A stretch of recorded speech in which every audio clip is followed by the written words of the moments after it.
Hey, this is Pam Didner. Thank you for tuning in to my channel, B2B Marketing and More with me. And this is the place I want to help you to become a better B2B marketer. I share my experience, my templates, my know-how, and to help you to think strategically and do your job better. Hopefully by doing that, you can get promoted faster.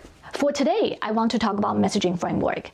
It's going to be a series of episodes for this specific topic. And today is part 1. And I want to talk about what is messaging framework and what are the steps that you can take to create a solid messaging framework, right? And there are 4 steps. You need to talk to your product team. You need to use the templates to gather their feedback. Number 3, you need to solicit feedback from your sales and customers. And after several rounds of revisions, the last step is finalize it with the legal teams and also product teams approval, right? I will talk a little bit more about the steps. So what is a messaging framework? Well, a messaging framework is a structured representation of your products or services' unique promises and differentiations. Again, a messaging framework is a structured representation of your products and services' unique promises and differentiations. All right. Why is that important? Well, from my perspective, there's one main benefit. It's consistency. It's pretty much a baseline that the PR, external marketing communication, and also sales engagement can use, right? So it's a master document everybody can go to. If they want to talk about a specific products, they know what to say. Of course, everything we say is kind of situational, but it's kind of document that will guide people to talk about the products and the services they offer, right? So consistency is the key benefit. But there are many hidden benefits. So I have done multiple messaging frameworks for different clients. And the hidden benefit for me specifically is it helps me to understand my client's products so much better. And by doing the research, I get a chance to understand competitors' products as well. And on top of it, doing research, reading a lot of information and collateral, I get a chance to know a list of keywords I can use if I create content. Right? So all of a sudden, you understand your product so much better, and you know a list of keywords that you can use. You also understand how competitors position themselves. And all this information can help on content planning, content creation, editorial planning as well. So now let's talk about the steps that you can take to create a messaging framework. Number 1, engage with your product team. Obviously, when the products are technical, we marketers don't know a lot of the details, the nitty-gritty details of our products as much as the subject matter experts, right? They are in the trenches day in and day out. They know the product so much better than we do, right? So it's very important to actually have a conversation with them and dig into their heads, try to get the information out of them, having conversation with them and have them explain the technical features to you. Then it's a marketer's job to translate that in plain English so we can explain it to our end users and also target audience. Number 2, use a template to gather that information. I will be talking about the templates in part 2, right? But remember, the key things is use the templates to document the product, the subject matter expert's point of view, and also the technical features. Bear in mind that messaging framework is not copywriting.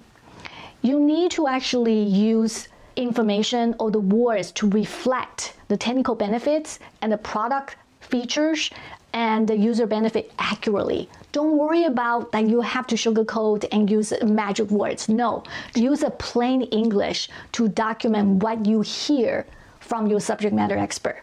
Like I said, represent or document the information accurately. That's a key point, right? And then the copywriters can take whatever you have and sprinkle the magic to come up with a much fancier way to explain this, the benefits. But it's not your job for messaging framework. Does that make sense? Number 3 is to test your messaging framework with the sales team and the customers. It's important to go through the draft of the messaging framework with sales team. Get their feedback. test that information with them. Obviously, they understand our customers very well. They know the pain points and challenges. So they will look at your messaging framework to see if it's actually resonate with your customers. And if you have a budget, I would suggest that you test that with a couple of the customers as well, right? And even doing A/B testing online, that will be very helpful. But again, that can be budget dependent. And once you go through several rounds of the revisions, get the feedback from the customers, get the feedback from the sales team, and you need to go back and revise it, right? Then you have another revision. Once you have another draft, you have to review that with the product team again. And sometimes that your product is technical and it requires some performance information or benchmarking information to substantiate your claim. If that's the case, you also need to review with the legal team. And if you do review with the legal team, from time to time, they also have a suggestion in terms of the words that you need to use, then you have to change that again. Obviously, the steps, even though I described 4 very distinctive steps, but is not as linear as you think, right? So here are 3 big takeaways. Number 1, messaging framework is the prelude of the content creation, storytelling, and the creative development. It also provides the benefit of consistency for different organizations who are engaging with our customers and analysts and also target audience, right? It's a sense of consistency that you can share. And number 2, there are 4 steps. From the time that you engage with your product team, use a document to create a messaging framework and test that with your sales and the customers down to getting approval from your product and the legal team. So these are the 4 steps. Number 3, the whole process is not straightforward. There's a lot of going back and forth. So what does that tell you? It tells you that the messaging framework takes time to create, so you need to start early if you have a big product launch.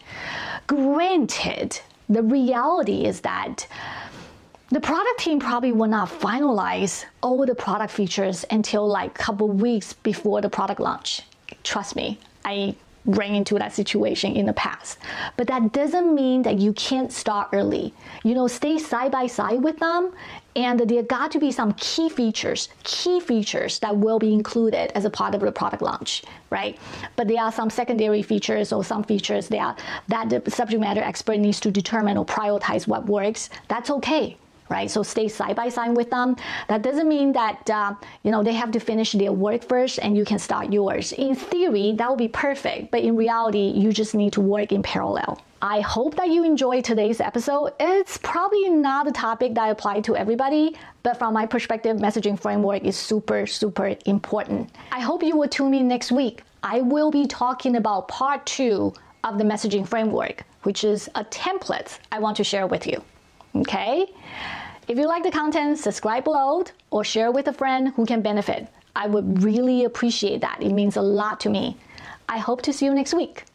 Bye.